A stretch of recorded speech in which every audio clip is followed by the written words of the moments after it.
নারায়ণগঞ্জে মেধাবী শিক্ষার্থী তানভীর মোহাম্মদ ত্বকী হত্যা মামলা তদন্তে গতি পেয়েছে মন্তব্য করে শীঘ্রই রিপোর্ট দেওয়ার কথা জানান র্যাব 11 এর অধিনায়ক লেফটেন্যান্ট কর্নেল তানভীর মাহমুদ পাশা।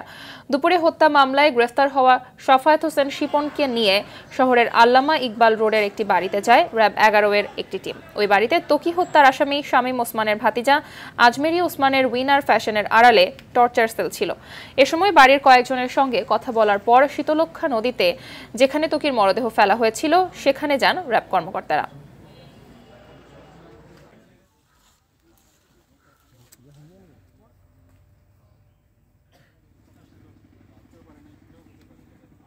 পুনরায় তদন্তে গতি পেয়েছে। এর অন্যতম প্রধান কারণ হচ্ছে আমরা র্যাব হেডকোয়ার্টার্সের সহায়তা পাচ্ছি। র্যাব হেডকোয়ার্টার্সের তদন্ত শাখা এবং গোয়েন্দা শাখা তাদেরও আমাদের ব্যাটালিয়নকে সহায়তা করছেন। রিসেন্টলি আমরা 5 জনকে অ্যারেস্ট করতে সক্ষম হয়েছি। এদের ভিতরে একজন 164 ধারা জবানবন্দি দিয়েছেন।